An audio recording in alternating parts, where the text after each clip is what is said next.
Oh, hello everybody. I didn't see you there. Professor Puppy Klaire Fluffle here, and there are many truths we are led to believe. And while many of these labeled truths are in fact true, we need air to breathe, food and water are necessary for the body to function, and you should like this video and subscribe to the channel if you enjoy it. Some are, in fact, less true. One such truth we are led to believe is that walls, defined as a continuous vertical brick or stone structure that encloses or divides an area of land, as a quick 5-second Google search states, are real. Can you believe that? Sad, I know. Oh?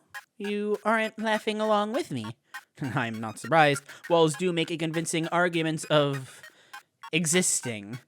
However, I present to you all wonderful people watching the video the Kirby's Adventure Theorem. Walls do not exist. Okay, enough of that weird style change. Hello, everybody, not the Professor, Klaire Fluffle here. And even though I played up that intro a lot, it isn't entirely false. Well, in reality, it is entirely false. But in Kirby's Adventure, walls are varying degrees of effective, to say the very least. They obviously exist, and for sure, they kinda get their intended job done, but as an older game, specifically for the NES, Adventure has its fair share of glitches and bugs. I have covered a few of them on the channel already, but very few of them have involved walls, or at the very least, rebelling against the system and glitching through them. And you all know my nickname is the Anarchy Puppy. Rebelling against the system, that's my middle name. Before we do any of the fun stuff, though, I wanted to shout out my head-patting Fluffle fan pup trains, Biohazard, Tyke, Vilafor, Tim, the enjoyer of entertainment, and remember, Miss K says, Oogaday, boogaday! I am evil Klaire, I hate Parasol, and love kittens. I love you all. If you would like, you can also check out my Patreon, linked in the description, for neat perks like early access to future videos. So what is it about walls that gave me an idea for an entire video? Well, as mentioned, Kirby's Adventure is a game held together by glue and tape. It functions fine on a casual level, a bit laggy, but nothing unplayable.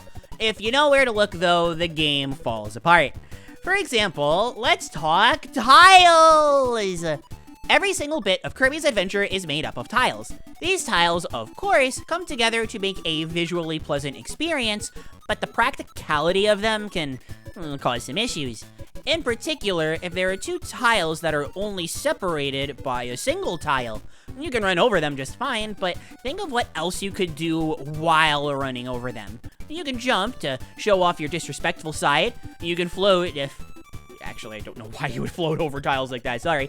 Or, if you're a true gamer and want a teabag, you can crouch and... Wait, oh my god, what just happened? Reality is falling apart, what do I do? This, my dear viewers, is the Kirby's Adventure Theorem. Or the wall clip glitch, that's what Kirby calls it, and I'm sure that's what most of you are going to call it. I'm sticking with the Kirby's Adventure Theorem, though, because I'm a dork, but regardless of what you want to call it, the game isn't sure what to do if Kirby crouches over a one-gap tile of air at the right time. The timing for this trick is tricky to get right, but as knowledge is power and all that, it's a small window where Kirby isn't quite airborne, but about to run off the ground. The crouch registers when Kirby is in the air, and while that normally wouldn't mean anything, it does when you realize that, hey, walls aren't real, thus proving the Kirby's Adventure Theorem, allowing Kirby to clip inside a wall they're about to fall into. No surprise, this has plenty of applications for speedrunning. As early as Ice Cream Island 2, Kirby will be clipping through walls and saving time. Grape Garden 6 by far has the most useful application for this though. Instead of breaking bomb blocks, swimming underwater, fighting mini-bosses, braving a dark room, all that jazz, Kirby can just clip through this wall and escape at the very top. I've heard of some shady infomercial trying to sell people on this, but you don't need to spend any money. Just crouch at the right time, and you can defy reality for free! Hooray!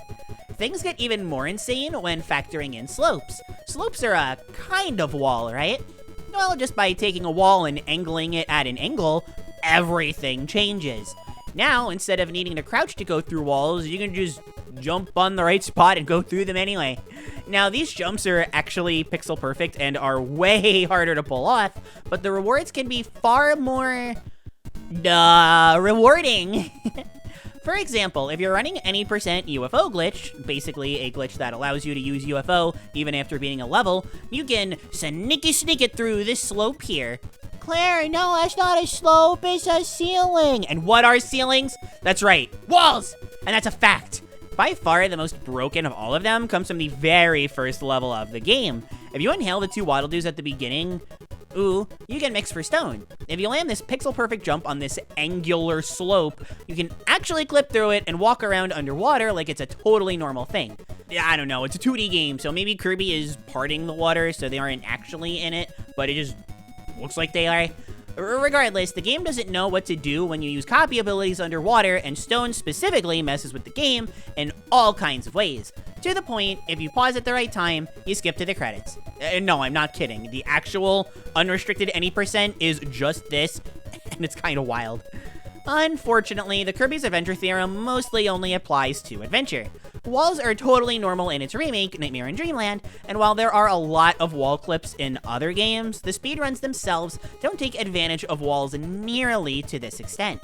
That's not a bad thing per se. Every run feels more unique that way, and I like that a lot. But it does add a unique sense of hilarity to adventure speedruns specifically. It's almost as if every category has their own unique wall clips, and I find that really funny. Does the Kirby's Adventure Theorem of walls aren't real, you guys, hold any merit? No, but at least in Kirby's Adventure itself, walls are a broken mess, and that's kind of funny, I think. But first, have you ever wondered what I smell like? Hey, don't click off the video, I promise this isn't anything weird. I'm just saying, if you want to know my scent, I have a candle. It is called the Vanilla Fluffle Scented Candle, and I think it came out really, really well. At the checkout, you can either decide to get a normal candle or one with a wooden wick if you like to hear that crackling sound. I don't think that's it, but that's the sound that I wanted to make in the moment. Not only is this website a trusted source, and you can have a little more Fluffle in the house, and if you use the link in the description down there, you will also be supporting me for no extra cost. Thank you very much again to Candle for this opportunity. This isn't a sponsored video or anything, I just wanted to let you guys know I have a candle now. Now, on with the video. Also, here is real footage of me rooming through a real wall. I'm telling you, they're fake!